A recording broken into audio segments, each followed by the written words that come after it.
Dans un quartier oublié du Nigeria vivait une femme que la vie avait déjà brisée. Elle est veuve trop tôt, pauvre, mais riche d'un amour sans limite pour son fils unique.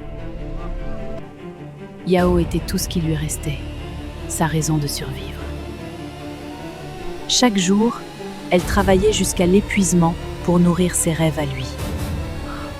Elle sautait des repas, cachait la faim pour que son fils mange. Pendant que le monde dormait, elle se sacrifiait en silence. Et malgré la pauvreté, l'enfant devenait brillant, très brillant. Mais son corps payait le prix d'un amour trop grand. Elle donna tout, même ce qu'elle n'avait plus. Ceci n'est pas juste une histoire, c'est le prix du sacrifice d'une mère. Avant de commencer, abonnez-vous, aimez et partagez et laisse la magie opérer. Dans le quartier poussiéreux de Zogbadje, au bord de la grande route nationale, vivait une femme que tout le monde appelait simplement Maman Afi. Peu de gens connaissaient son vrai nom. Ce qu'on savait d'elle, c'est qu'elle se levait avant le chant du coq et se couchait bien après que le quartier s'endorme.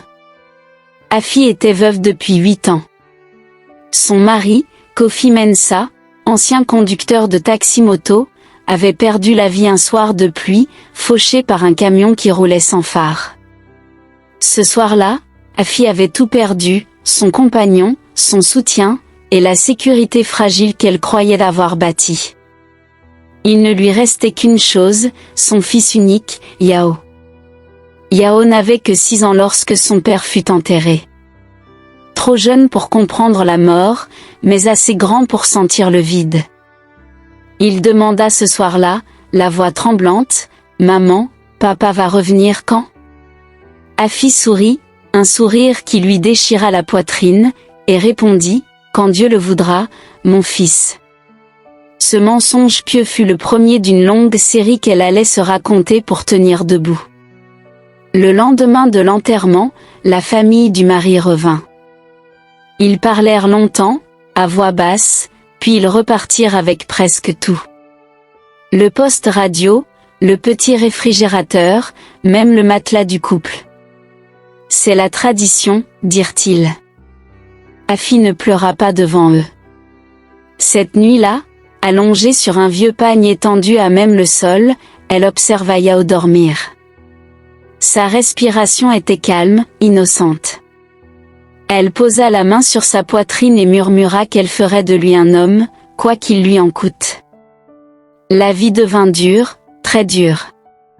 Afi se mit à vendre du gari au marché, puis des beignets, puis du charbon, tout ce qui pouvait rapporter quelques pièces. Certains jours, elle gagnait à peine de quoi acheter un bol de maïs. Quand la nourriture manquait, elle faisait semblant d'avoir mangé au marché. Elle disait que maman n'avait plus faim alors que son ventre criait plus fort que celui de son fils. Yao, lui, mangeait toujours.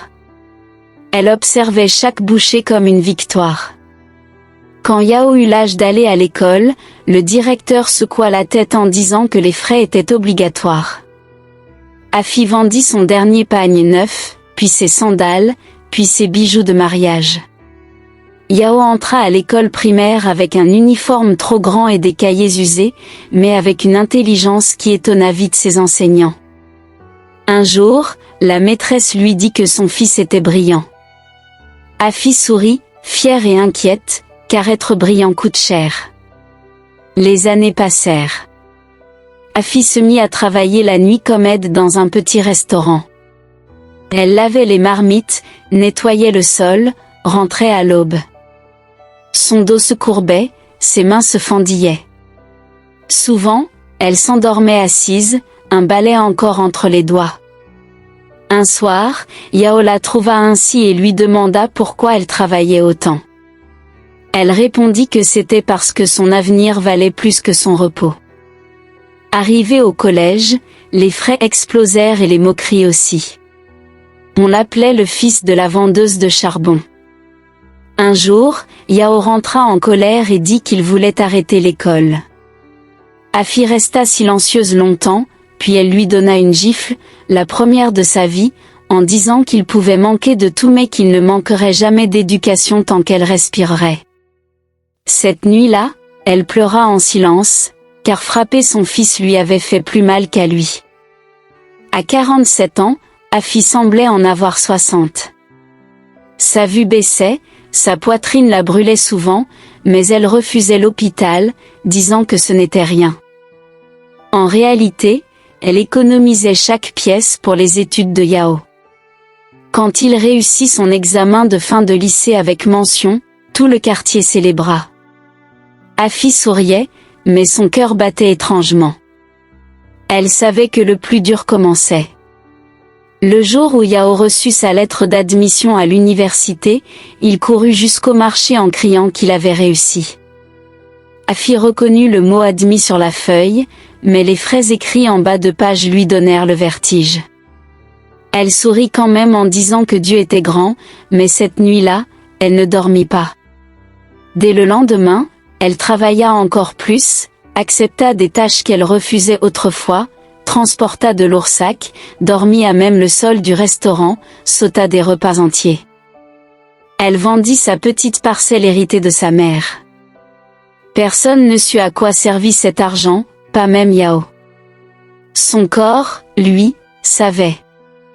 Les douleurs devinrent fréquentes, les étourdissements aussi. Un matin, elle s'effondra devant sa marmite de beignets. On lui conseilla d'aller à l'hôpital, mais elle répondit plus tard. Le plus tard n'arriva jamais. Le jour du départ de Yao pour l'université, elle lui donna un vieux sac et une enveloppe pour ses premiers mois. Yao lui promit qu'il prendrait soin d'elle quand il réussirait.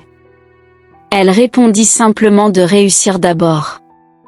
3 mois plus tard, Yao reçut un appel en pleine salle de cours. Sa mère était à l'hôpital.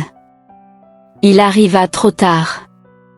Afi était morte d'une insuffisance cardiaque non soignée.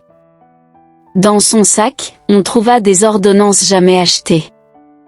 Lors de l'enterrement, une voisine remit à Yao une petite boîte contenant des reçus de frais scolaires, une photo de lui en uniforme et une lettre où sa mère lui disait de ne pas pleurer trop longtemps, qu'une mère ne meurt jamais vraiment, que chaque douleur avait été choisie parce que son avenir valait plus que sa vie, qu'il ne devait jamais laisser la pauvreté durcir son cœur, qu'il devait aimer, partager et aider quand il le pourrait, car c'était tout ce qu'elle lui laissait.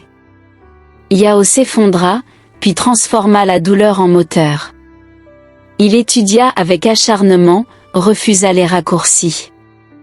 Le jour de sa soutenance finale, il pensa à sa mère et déclara que sa réussite appartenait à une femme qui n'était pas dans la salle.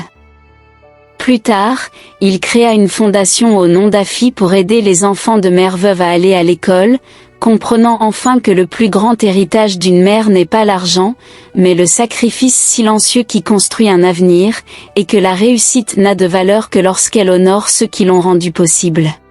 Si tu as aimé cette histoire, like la vidéo, abonne-toi à MS Story pour d'autres histoires passionnantes. Merci et à la prochaine.